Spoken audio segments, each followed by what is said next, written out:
Hello student, मैं एकता सिंह आप सभी का ज्ञान चैतन्य चैनल में बहुत बहुत स्वागत करती हूँ। आज के इस टॉपिक में हम वीडियो में प्लेटो के बारे में जितने भी इम्पोर्टेंट फैक्ट हैं और यूपी टीजीटी सिविक्स के अंतर्गत जो हमारा सिलेबस है उसके अकॉर्डिंग एक प्लेटो भी है, अरस्तू भी है, उसके अलावा भी बहुत सारे हैं। तो आज हम यहाँ पर क्या करेंगे, प्लेटो को देखने वाले हैं, वो भी इम्पोर्टेंट फैक्ट देखेंगे। यहाँ पर प्लेटो के बाद फिर हम अरस्तू देखेंगे, मार्श लियो ऑफ मेडुआ देखेंगे, हॉब्स देखेंगे, लॉक देखेंगे, Rousseau, Bentham, JS Mill, TH Green, Karl Marx, Manu, Kautilya, Gandhi, इन सभी के बारे में देखने वाले हैं। तो ये टीजीटी के लिए है, यूपी टीजीटी सिविक्स के लिए। ठीक है, तो शुरू करते हैं। प्लेटो यहाँ पर सबसे पहले है, प्लेटो के बारे में यहाँ जीवन परिचय है। तो उसका पूरा जीवन जो है 428 ईसा पूर्व से लेके 347 ईसा पूर्व, मतलब ईसा मसीह के जन्म से पहले ये प्लेटो महोदय थे। प्लेटो प्राचीन यूनानी राजनीतिक दार्शनिक है जिसे प्राचीन राजनीतिक दर्शन का पिता माना जाता है। तो एग्जाम में आपसे पूछेगा कि प्राचीन राजनीतिक दर्शन का पिता किसे माना जाता है? प्राचीन राजनीतिक दर्शन का पिता, तो हमारा आंसर होगा प्लेटो। ठीक है, और ये कहाँ के थे? यूनान के थे, तो इनको यूनानी राजनीतिक दार्शनिक कहा जाता है। आगे देखते हैं, प्लेटो का जन्म देख लेते हैं। 428 ईसा पूर्व में एथेंस में, यूनान में हुआ था। इसका वास्तविक नाम है अरिस्टोक्लीस था। इसका वास्तविक नाम क्या था? अरिस्टोक्लीस था। प्लेटो की उपाधि उसे सुकरात ने दी थी। प्लेटो की उपाधि उसे सुकरात ने दी थी। आगे है, प्लेटो की सबसे महत्वपूर्ण रचनाएं अगर हम बात करें तो द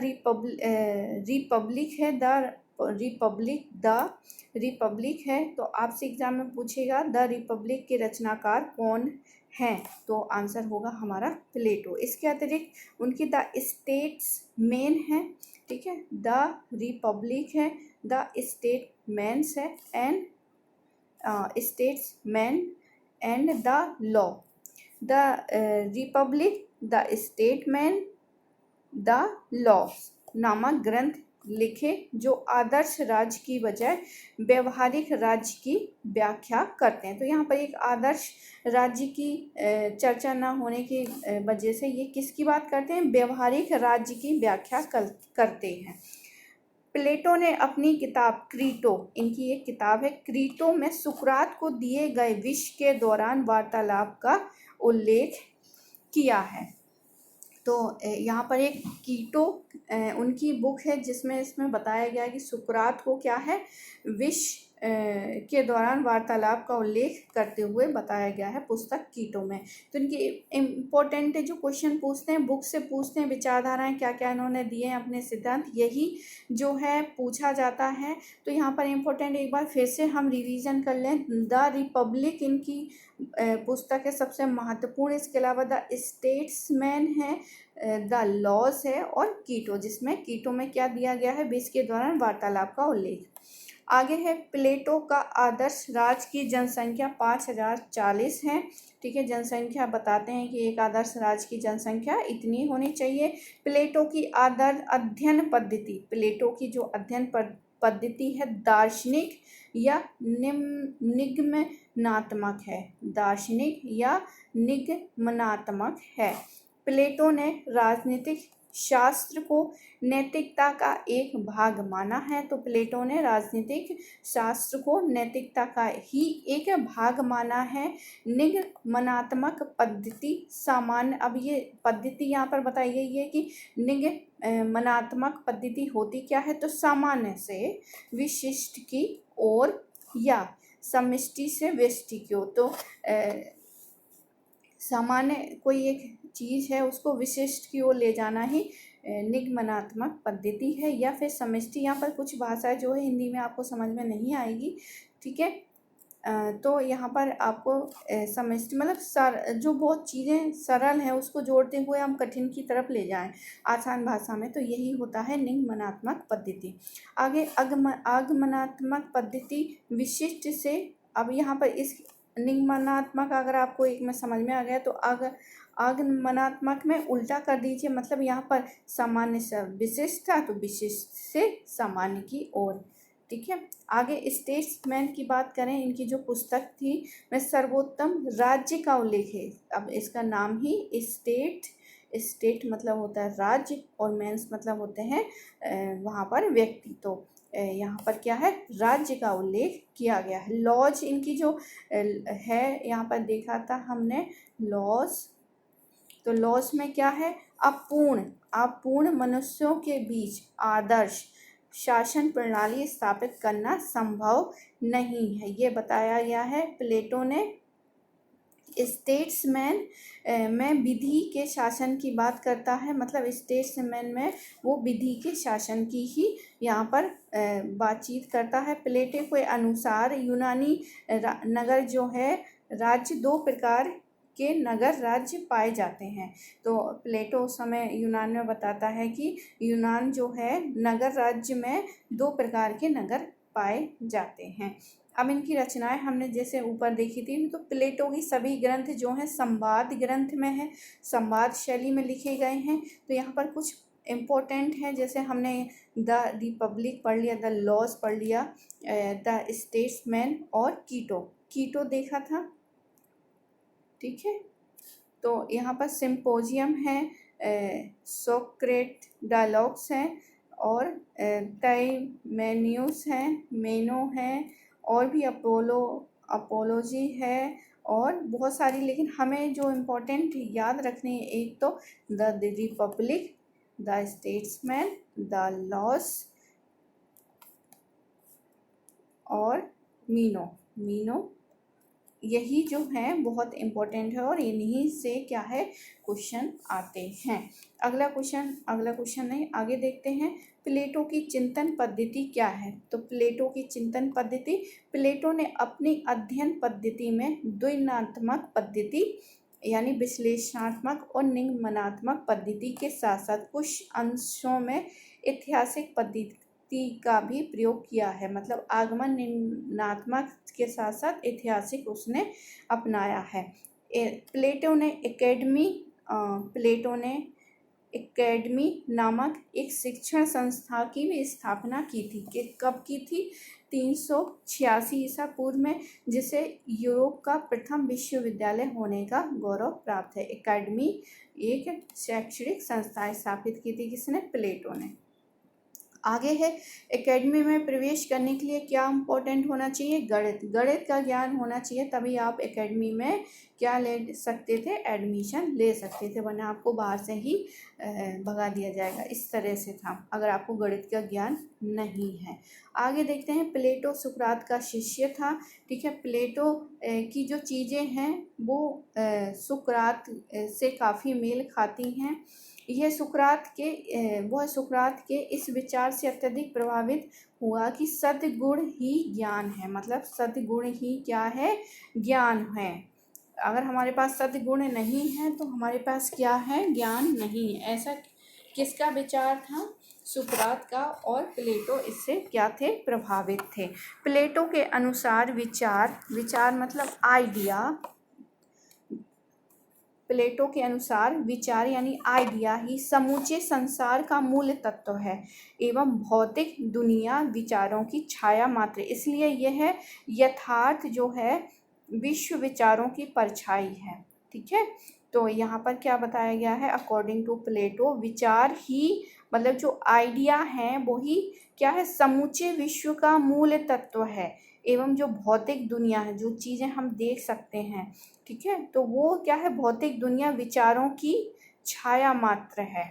इसलिए यथार्थ विश्व जो है विचारों की परछाई है, मतलब जो हम वास्तविक विश्व हम देखते हैं वो उसमें विचारों की ही परछाई जो है विद्यमान है। किसके अकॉर्डिंग है? प्लेटो के अनुसार ये माना गया है। उनके अनुसार विश्व दो प्रकार के हैं, एक तो विचारों का और दूसरा भौतिकवादी। ठीक है, हम बैठे बैठे सोचते रहते हैं कि काश हम ऐसे होते, हमने ये किया होता, तो ये क्या है? एक आइडिया है। ठीक है, ये मैं एक समझाने के लिए बता रही हूँ कि ये एक आइडिया, तो वो भी तो एक दुनिया ही है। लोग ऐसा कोई व्यक्ति होगा जो कोई आइडिया नहीं लगाता होगा बैठे बैठे सोते सोते, या फिर जो कोई काम करते हुए। तो विचारों की दुनिया है एक विश्व, और दूसरा जो है भौतिक, मतलब जो चीज़ें हमें दिखाई देती हैं, जैसे दिखाई देने वाली कौन सी हैं, जो भी है घर, मकान, सड़क, ये सारी चीज़ें। आगे है तत्कालीन यूनानी युग में सत्य के संबंध में दो प्रकार प्रचलित हैं। तो तत्कालीन यूनानी युग में सत्य के संबंध में दो प्रकार के विचार प्रचलित हैं। हेराक्लीट के अनुसार वो है विश्व निरंतर परिवर्तनशील है। मतलब उस समय जो है यूनान में दो प्रकार के विचार प्रचलित थे। हेराक्लीट के अकॉर्डिंग टू हेराक्लीट ये है विश्व निरंतर मतलब एक परिवर्तन होगा, फिर दूसरा, फिर तीसरा, ये परिवर्तनशील है।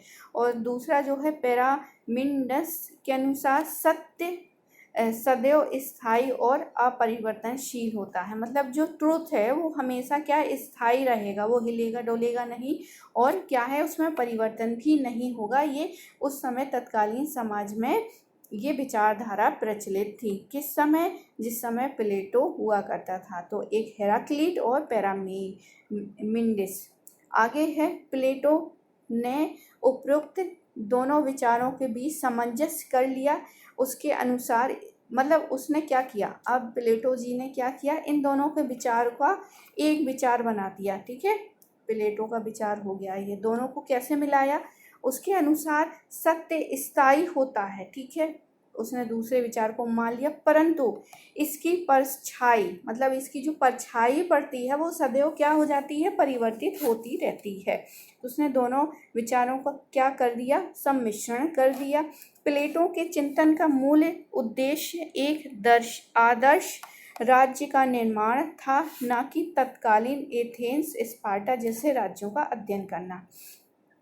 तो यहाँ पर एथेंस और स्पार्टा जैसे राज्यों का अध्ययन करना नहीं था, बल्कि उसका जो चिंतन था, मूल उद्देश्य एक आदर्श राज्य का निर्माण था। आगे है प्लेटो के अनुसार विचार जो हैं तत्व होते हैं, मतलब उनके जो आइडिया हैं वो फैक्ट होते हैं, और विचार सभी चीज़ों के सार होते हैं तथा वस्तुएं विचारों का प्रतिबिंब होते हैं। ठीक है, जो वस्तुएं होती हैं, मान लो यहाँ पर जैसे कि यहाँ पे एक आइडिया है। ठीक है, तो ये क्या है, पूरे एक सार तत्व है। अब ये जो विचार है, अब यही विचार जो है वस्तुओं में दिखाई देगा, और तो फिर ये इसका क्या बन जाएगा, प्रतिबंध बन जाएगा। आगे देखते हैं प्लेटो का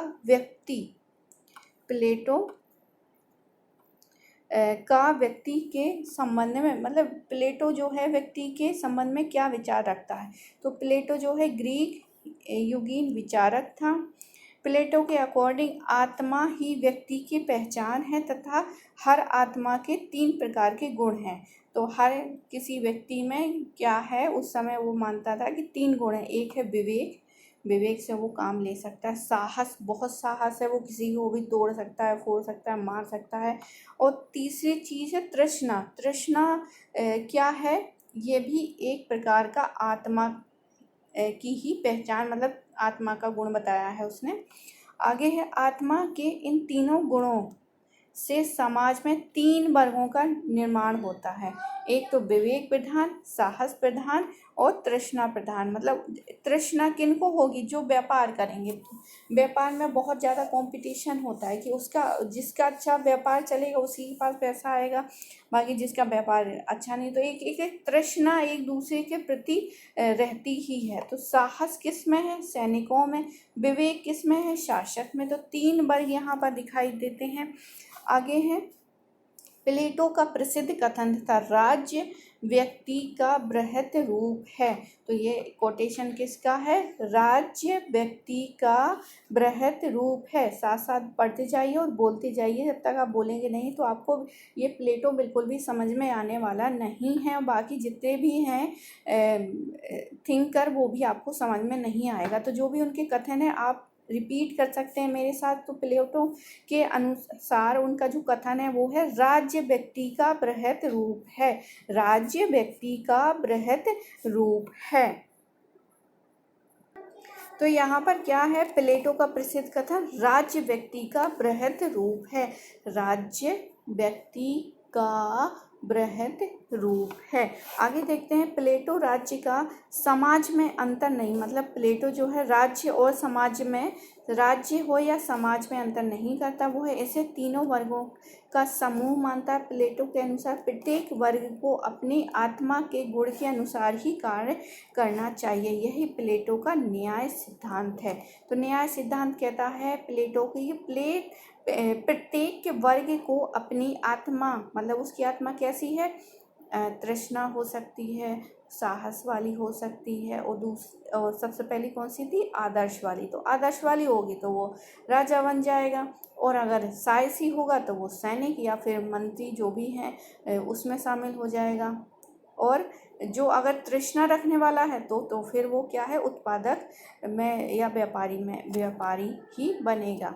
आगे देखते हैं, इन वर्गों के निर्धारण के लिए प्लेटो शिक्षा व्यवस्था की बात करता है। मतलब ये तो 3 वर्ग बताए हैं, आदर्शवादी, साहसवादी और तृष्णा वाले। तो इनके लिए वो एजुकेशन की भी बात करता है कि इसमें क्या है, एजुकेशन व्यवस्था की बात करता है।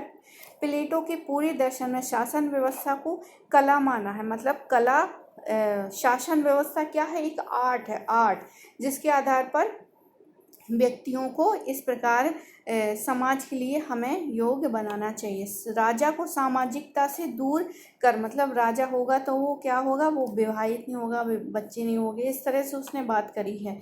इसे सांसारिक जगत से दूर कर साम्यवाद की स्थापना का प्रयास किया है। शिक्षा एवं साम्यवाद द्वारा स्थापित राज्य जो है न्यायपूर्ण राज्य होगा, ऐसा उसने कहा है प्लेटो ने। आगे प्लेटो के अनुसार कोई धोबी, मोची, नाई राजा नहीं हो सकता है। मतलब ये है कि जो राजा का गुण रखता है वही राजा होगा, बल्कि जो धोबी है, कपड़े धोने वाला, वो राजा नहीं बन सकता। यानी कि जो सांसारिक मोह माया में पड़ा हुआ है तो वो राजा नहीं बन सकता, सीधी सी बात ये है। आगे है प्लेटो का राज्य का विचार। तो ये तो व्यक्ति से संबंधित था, अब राज्य के विचार से संबंधित देखते हैं। तो राज्य की प्रकृति देखते हैं। प्लेटो द रिपब्लिक में आदर्श राज्य की व्याख्या करता है, किसी वास्तविक राज्य की नहीं। तो वो है वास्तविक, मतलब राज्य की बात बिल्कुल नहीं करता, एक आदर्श राज्य की बात करता है, जिसके अनुसार राज्य का निर्माण ओक के वृक्ष से नहीं बल्कि व्यक्तियों के चरित्र से होना चाहिए। तो व्यक्तियों के चरित्र से क्या होना चाहिए, राज्य का निर्माण होना चाहिए अकॉर्डिंग टू प्लेटो। राज्य की प्राकृतिक, आंगिक, जैविक या सावयवी है। प्लेटो ने व्यक्ति की अपेक्षा राज्य को प्राथमिकता दी है। आगे देखते हैं, रिपब्लिक के प्रधान पात्र देखें तो पॉलीमार्कस हैं, एंडीमेंटस है और ग्लूकोन है। तो रिपब्लिक के प्रधान पात्र यहाँ पर 3 उसने बताए हैं, आप तीनों को ही याद रखें। आगे देखते हैं, राज्य की उत्पत्ति। राज्य एक प्राकृतिक संस्था है, यह विकास का परिणाम है, यह स्वाभाविक संस्था है। प्लेटो के अनुसार राज्य नैतिक है। प्लेटो के राज्य में विधि दंड को कोई स्थान प्राप्त नहीं है। तो प्लेटो कहता है कि राज्य में विधि और दंड का कोई स्थान प्राप्त नहीं है, क्योंकि राज्य तो कैसा है, नैतिक है। आगे देखते हैं, प्लेटो का राज्य नैतिक इसलिए है क्योंकि एक दार्शनिक राजा द्वारा शासित किया जाता है जो वास्तविकता को देखता है। प्लेटो की शासन प्रणाली विवेकशील अधिनायकवादी कहलाती है। तो विवेकशील और अधिनायकवादी कहलाती है किसकी शासन प्रणाली, प्लेटो की। आगे देखते हैं, प्लेटो का न्याय सिद्धांत। तो प्लेटो के अनुसार प्रत्येक व्यक्ति को अपना अपना हक दिलाना ही क्या है, न्याय। प्लेटो के अनुसार न्याय सिद्धांत व्यक्ति की आत्मा का गुण है। आगे है, प्लेटो प्राथमिकता तत्कालीन यूनानी समाज में प्रचलित न्याय सिद्धांत का खंडन करता है, जिसका प्रतिपादन सेफिस्ट, पॉलीमार्कस, थ्रेसीमैक्स, ग्लूकोन ने किया है। प्लेटो की संवाद शैली रिपब्लिकन लिखते हुए न्याय की सेफिस्ट धारणा का पूर्णतः खंडन किया है। वारकर के अनुसार प्लेटो ने व्यक्तिवादी, अणुवादी और एवं भौतिकवादी न्याय की मान्यता का पूर्णतः खंडन कर दिया है। किसने? प्लेटो ने। सेफिस्ट विचारधारा मूलतः भौतिकवादी और उपयोगितावादी थी, जिसका उसने खंडन किया। सेफिस्ट विचारधाराओं में कैफिलॉस के अनुसार सत्य बोलना व ऋण चुकाना ही न्याय है। प्लेटो ने इस मान्यता का खंडन किया तथा प्लेटो के अनुसार सत्य का पूर्ण ज्ञान परंपराओं एवं प्रथाओं से प्राप्त नहीं होता, लेकिन प्रत्येक परिस्थितियों में सत्य बोलना न्यायपूर्ण नहीं होता है। मतलब हर कंडीशन में सत्य बोला जाए ये सही बात नहीं है।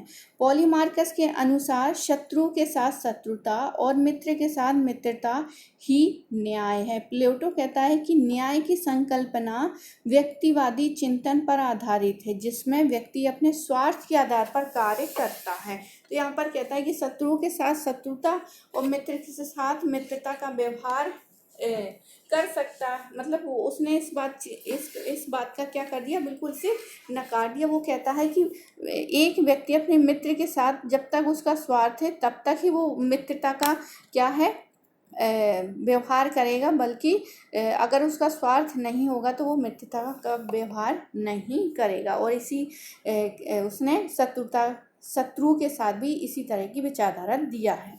आगे प्लेटो के अनुसार स्वार्थ के आधार पर कार्य करना न्याय नहीं, जबकि अपने नैतिक दायित्वों का पालन करना ही न्याय है। थेसीमेकस ने न्याय की अमूलवादी धारणा प्रस्तुत करते हुए कहा कि शक्तिशाली व्यक्ति का हित ही न्याय है। शक्तिशाली व्यक्ति का हित ही न्याय है, अतः शासकों का स्वार्थ एवं भलाई ही न्याय है। जबकि प्लेटो के अनुसार समूचे समाज की भलाई ही क्या है, न्याय है, किसी व्यक्ति विशेष व वर्ग मात्र नहीं है। क्योंकि यहाँ पर क्या है, राजा की कोई पर्सनल लाइफ तो है नहीं, वो सिर्फ समाज के बारे में ही सोचेगा, इसलिए उन्होंने इस तरह से विचारधारा अपनी प्रस्तुत किया है। आगे देखते हैं, प्लेटो के अनुसार शक्तिशाली व्यक्ति की बजाय न्यायपूर्ण व्यक्ति का महत्व ज़्यादा है तथा एक अन्यायी व्यक्ति की बजाय एक प्रसन्न व्यक्ति की महत्व ज़्यादा है। ग्लूकोन के अनुसार न्याय मनुष्यों को परस्पर समझौते का परिणाम है। इसके अनुसार न्याय असक्त व्यक्तियों की आवश्यकता है। ग्लूकोन की मान्यता हॉब्स के समान प्रतीत होती है। प्लेटो ने इस मान्यता का भी खंडन करते हुए कहा कि न्याय बाह्य नहीं बल्कि आंतरिक होता है। मतलब न्याय जो है वो बाहरी नहीं, अपने आंतरिक न्याय होता है। यह कृत्रिम रूप से निर्मित नहीं हो सकता, जबकि वह मानव आत्मा की शर्त है, जिसका निर्माण शिक्षा के द्वारा ही संभव हो सकता है। ठीक है, आगे न्याय के दो पहलू बताए हैं, व्यक्तिगत और सामाजिक स्तर। तो व्यक्तिगत पे आत्मा के तीनों गुणों में सामंजस्य ही न्याय है, साहस, वासना, विवेक। और सामाजिक स्तर पर समाज के 3 वर्गों द्वारा अपने कर्तव्यों का निष्पादन करना, एक दूसरे के कार्य में हस्तक्षेप न करना। प्लेटो के विचार में केंद्रीय रचना जो है वो द रिपब्लिक की है, जिसका उपशीर्ष न्याय से संबंधित है। प्लेटो का न्याय कर्तव्य पर आधारित है, जबकि आधुनिक न्याय की संकल्पना अधिकारों पर आधारित है। आगे प्लेटो के न्याय का उद्देश्य समाज के 3 वर्ग सामंजस्य स्थापित करते हैं, जबकि आधुनिक न्याय व्यक्ति के अधिकारों की रक्षा पर आधारित है। मतलब 3 वर्ग ही क्या करते हैं, सामंजस्य, समाज में सामंजस्य बिठाने का प्रयास करते हैं। लेकिन आधुनिक उसमें देखा जाए तो क्या है, न्याय जो है, मतलब न्याय कानून जो है व्यक्ति के अधिकारों की रक्षा करता है। प्लेटो का न्याय नैतिकता से परिचालित है, जबकि आधुनिक न्याय विधि द्वारा परिचालित है। तो अगर आज के उसमें देखें, हमारे जो कानून है वो क्या है, जो न्याय मिलता है वो कानून द्वारा ही मिलता है। लेकिन उस समय क्या है, प्लेटो का न्याय जो है नैतिकता पर आधारित। आप नैतिकता के बारे में समझ सकते हैं कि उन्होंने क्या है, न्याय को नैतिकता माना है, इसलिए कहते हैं कि उनके विचारधारा आदर्शवादी हैं। प्लेटो द्वारा रिपब्लिकन में बताए गए हैं सरकार के विभिन्न रूप, अभिजात तंत्र, सैनिक, धनिक, प्रजातांत्रिक और निरंकुश तंत्र, 5 बताए गए हैं। शासन प्रणाली के बारे में देखते हैं। प्लेटो ने लोकतांत्रिक शासन प्रणाली को शासन का भ्रष्ट रूप माना है। इसके अनुसार राजतंत्रीय शासन प्रणाली सर्वश्रेष्ठ है, मतलब राजा द्वारा शासन किया जाए, ये अकॉर्डिंग टू प्लेटो सही मान रहा है। प्लेटो के अनुसार शासन जो है एक कला है, ठीक है, ये बहुत इंपॉर्टेंट है क्योंकि यहीं से क्या है कोटेशन आपसे एग्जाम में पूछा जाएगा। उसने दार्शनिक राजा का समर्थन किया। सेबाइन ने प्लेटो के दार्शनिक राजा का प्रबुद्ध अधिनायकवाद कहा था। सेबाइन कहता है कि प्लेटो ने दार्शनिक राजा को प्रबुद्ध अधिनायकवाद कहा है। आगे देखते हैं, प्लेटो के अनुसार दार्शनिक राजा का विवेक किसी भी विधि या अध्यादेश से ज़्यादा महत्वपूर्ण है। प्लेटो ने विधि को अज्ञान माना है। उसने गुफा की उपमा का प्रयोग करते हुए कहा कि जो व्यक्ति गुफा में रहता है वह आग के प्रकाश को ही वास्तविक प्रकाश मानने लगता है। अतः वास्तविक प्रकाश सूर्य का प्रकाश है। इसलिए प्लेटो ने परंपरा, प्रथा एवं विधि सभी को अज्ञान माना है। प्लेटो ने अपनी बाद की रचना द स्टेट्समैन और द लॉज में विधि के महत्व को स्वीकार किया, लेकिन प्लेटो ने अपनी सबसे महत्वपूर्ण रचना द रिपब्लिक में विधि और दंड का उल्लेख नहीं करता है। प्लेटो ने द रिपब्लिक में विधि की बजाय शिक्षा पर बल दिया और दंड की बजाय साम्यवाद पर महत्वपूर्ण बल दिया। प्लेटो के विचार में राज्य एवं समाज में कोई अंतर नहीं किया गया, इसलिए प्लेटो के विचार में संप्रभुता का विचार नहीं दिखाई देता है। शिक्षा का सिद्धांत देखें तो बारकर के अनुसार प्लेटो की शिक्षा प्रणाली उसके न्याय सिद्धांत का तार्किक परिणाम है। रूसो कहते हैं कि द रिपब्लिक को शिक्षा पर लिखा गया सर्वश्रेष्ठ ग्रंथ माना है। बारकर के अनुसार द रिपब्लिक मानव जीवन के संपूर्ण दर्शन के विवेचन का प्रयास है। यह शिक्षा के मनोविज्ञान या दर्शन पर रचना नहीं है। प्लेटो ने शिक्षा का उद्देश्य बताते हुए कहा कि अज्ञान, ज्ञान और अंधकार से प्रकाश की ओर यात्रा की शिक्षा है। शिक्षा का उद्देश्य विचारों, आत्मा का ज्ञान प्राप्त करना है। आगे देखते हैं, शिक्षा के चरण बताए हैं। प्राथमिक शिक्षा होनी चाहिए 10 से 20 वर्ष, और जो फेल हो जाएंगे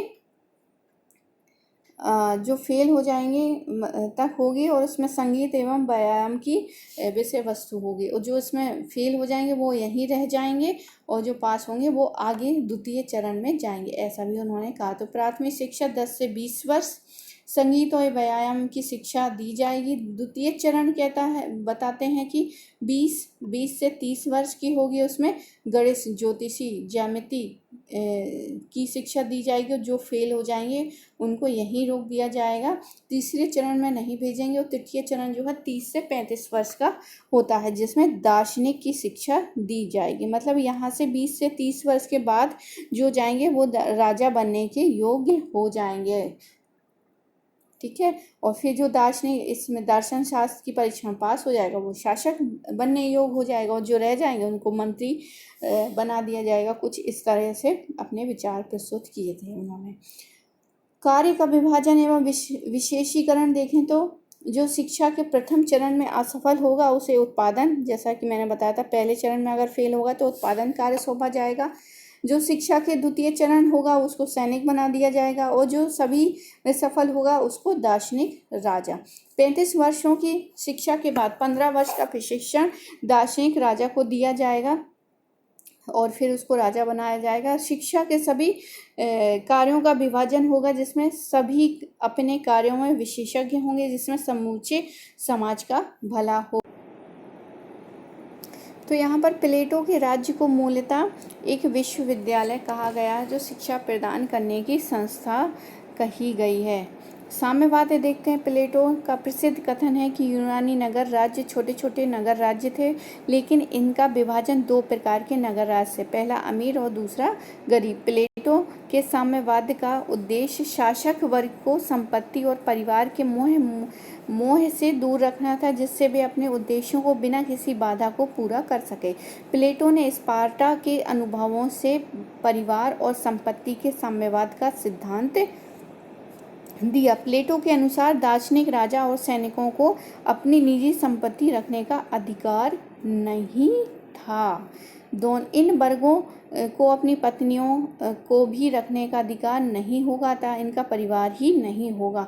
आधुनिक साम्यवाद और प्लेटो के साम्यवाद में दो अंतर नहीं, बहुत सारे अंतर हैं। तो यहाँ पर क्या है, अंतर बताया गया, प्लेटो का साम्यवाद और आधुनिक साम्यवाद। तो ये पूरे समाज पर लागू होता है, पूरे समाज पर लागू मतलब पूरे समाज पर लागू नहीं होता है, ठीक है। ये पूरे समाज पर साम्यवाद लागू होता है। आधुनिक साम्यवाद और प्लेटो साम्यवाद ये पूरे राज्य को सशक्त बनाना चाहता है। ये वर्ग विहीन और राज्य विहीन राज्य की कल्पना करता है। ये नैतिक साम्यवाद की कल्पना पर आधारित है और ये आर्थिक साम्यवाद की कल्पना पर आर्थिक साम्यवाद का समर्थन करता है। मैक्सी ने प्लेटो को पहला कल्पनालोकीय विचारक कहा है। मैक्सी बोलते हैं कि ये कल्पना करने वाला पहला विचारक था। प्लेटो सबसे पहला व्यवस्थित राजनीतिक सिद्धांतकार रहे हैं।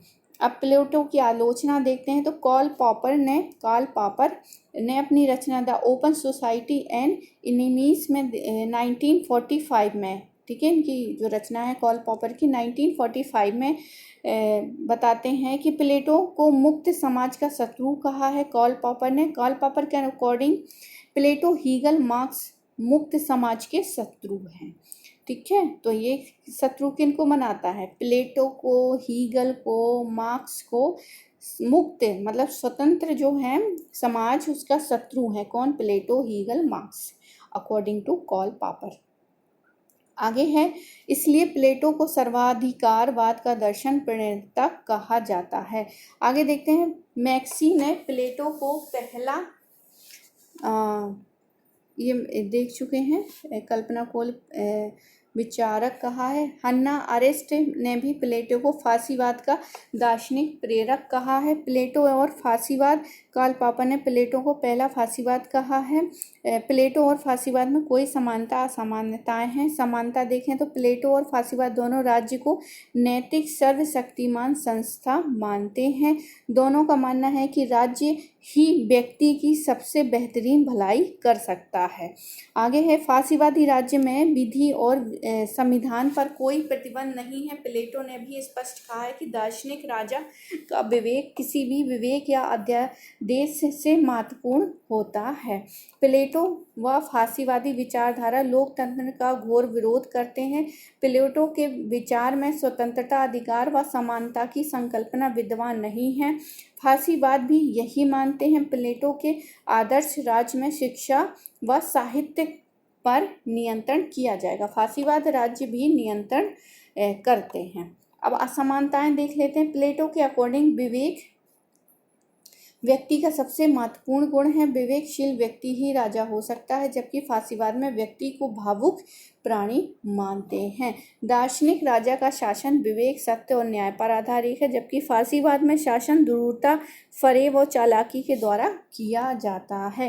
प्लेटो के विचारों में स्वतंत्रता व समानता अंतर्निहित है, जबकि फांसीवादी जो है विचारक स्वतंत्रता समानता को बिल्कुल सही नहीं मानते। प्लेटो ने महिलाओं को भी सरकार वर्ग में शामिल किया, जबकि फांसीवाद में महिलाओं को बच्चा पैदा करने के लिए ही मशीन मानते हैं। प्लेटो के विचारों में उग्र राष्ट्रीयता बिल्कुल नहीं है, जबकि फांसीवादी उग्र राष्ट्रीयता के धुर समर्थक हैं। प्लेटो ने एक आदर्श राज्य की कल्पना की तथा उसका सैद्धांतिक विश्लेषण किया, जबकि फांसीवादी मूलतः एक अवसरवादी विचारधारा है। अब निष्कर्ष देख लेते हैं। प्लेटो की फांसीवाद से सामान्यतः अपवादित है। प्लेटो का दर्शन सत्य, विवेक, न्याय और सौंदर्य पर पर्याय है, जबकि फांसीवादी विचारधारा हिंसा, असत्य, चालाकी और धूर्तता का दूसरा नाम है। अतः प्लेटो और फांसीवाद दोनों विपरीत हैं, दोनों में से कोई समान नहीं है। अब यहाँ पर प्लेटो के संबंध में लिखी गई श्रेष्ठ रचना है अर्नेस्ट बार्कर ने ग्रीक राजनीतिक सिद्धांत प्लेटो और उसके पूर्ववर्ती लिखा है। अर्नेस्ट बार्कर की दूसरे प्लेटो और अरस्तु के राजनीतिक विचार हैं। Bernard Bosanquet a companion to Plato's Republic 1895 में लिखा है। और R.L. Nettleship lecture on the Republic 1922। तो ये कुछ बुक्स हैं जो अन्य लेखकों ने लिखी गई हैं प्लेटो के संबंध में। तो आई होप आपको प्लेटो थोड़ा सा तो समझ में आया ही होगा, क्योंकि यहाँ पे इम्पोर्टेंट फैक्ट को ही थोड़ा सा डिस्कस किया है, बहुत ज़्यादा एक्सप्लेन नहीं किया है। क्योंकि जब हमने प्लेटो अपने बीए के समय में पढ़ा था तो हमारे टीचर ने हमें प्लेटो 1 महीने तक सिर्फ प्लेटो ही पढ़ाया था, क्योंकि ये बहुत बड़ा टॉपिक है और इसको समझने के साथ साथ क्या है बाकी चीज़ें भी समझ में आती हैं। तो इसलिए क्या है बहुत समय लगाया था पढ़ाने में इसको, और यहाँ पर तो क्या है 1 घंटे से पहले ही समाप्त हो गया है शायद। तो आई होप आपको ये वीडियो पसंद आया होगा। इसी तरह से हम इम्पोर्टेंट फैक्ट के साथ क्या है अरस्तू को भी कंप्लीट करेंगे और बाकी हमारे जो भी थिंकर हैं वो हम समझते चलेंगे। तो मिलते हैं एक और नए वीडियो में।